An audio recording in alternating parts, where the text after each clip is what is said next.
Okay, let's quickly look at example 2. So you'll see the difference in this one now is they used a mass instead of a force. But I mean, you guys have physical sciences or technical sciences, so you guys know that you can change a mass into a force. And to do that, you just have to say the mass times 9,8, which is your gravitational force. And in this case, our mass is 50 kilograms times the 9,8. So 50 times 9,8 is going to give me 490 newtons. Okay, so if they don't tell you, but they'll usually tell you in the instructions what you should use the gravitational force as, but if they don't tell you anything, then you use it as 9,8 as you guys know it. Alright, so now we know that this is actually 490 newtons, and there's only one force in this case now, but we still have to check if the two forces going up must be equal to the force that's working down on this beam. Let me just do this for you so you can see where the beam is. Okay, now we're going to use Bob again for our demonstration. Bob that wants his muscles.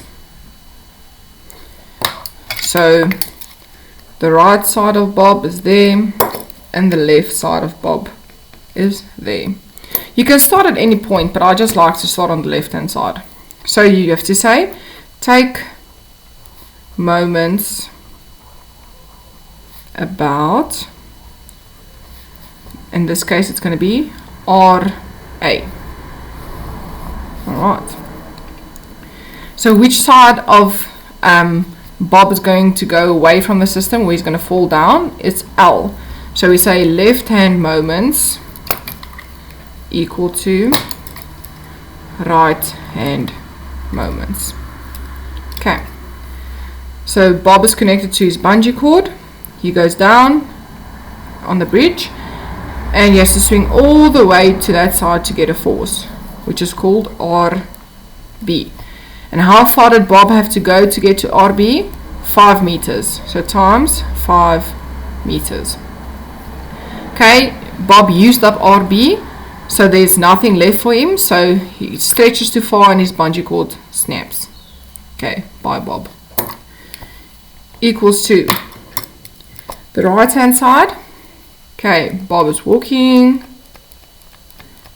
and the first force that he gets, the only one on top, is 490 newtons.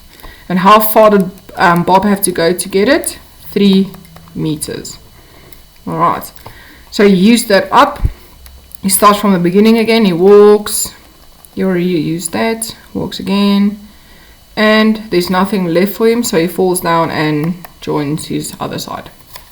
Okay, so Bob RA is gone. So we have to go work this out now.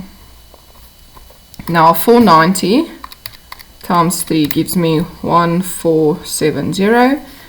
And I have to divide by 5 on both sides to get it away. Oh, sorry for that.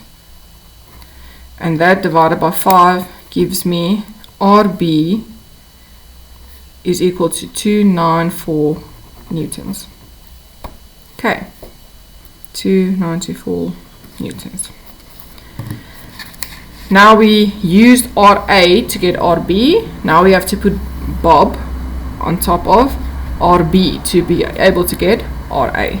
So I'm going to say now here at the bottom, take moments about RB. Now you always have to write this down. Take moments about RB, and you have to write down which side are you using first. Okay, you have to do this, otherwise you don't get your marks. So Bob is there on top again.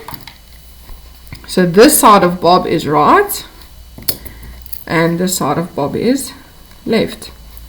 And which side of Bob is going to fall down? The right hand side. So I'm going to write that first. So right hand moments is equal to left hand moments. Okay. So Bob is connected to his bungee cord, he goes down. There's nothing, he has to swing all the way to RA. And how far did Bob have to swing? He had to swing 5 meters to get there. Now Bob uses RA, so there's nothing left for him on this side. His bungee cord snaps and he's gone. Okay, but he got his right side muscle, so he's happy. Okay, then from the left hand side, Bob's there on top and he walks. The first force that he gets is 490 newtons. And how far did Bob have to walk to get there? 2 meters. So I say times by 2 meters. Okay, so he used that up. He has to start again. And he walks. He already used that. He goes. And he says there's nothing else. So he falls down and he's gone. Okay. So now I have to go and say RA times 5. And 490 times 2 is 980. Okay, divide by 5 and divide by 5. 980 divided by 5 is 196. So RA equal to 196 newtons. Okay. Now we have to go and test if this bridge is going to work. So the forces going up must be equal to the forces going down. Going up is 196 plus 294. 196 plus 294. And the only force that's going down is 490. So it must be equal to 490 newtons. 196 plus 294 gives me 490. So my bridge is going to work. Whenever you see that you get an answer here at the bottom that's not equal to each other, you have to go back and you have to go check where's your mistake. Because the calculation is only going to be correct if those two are equal to each other.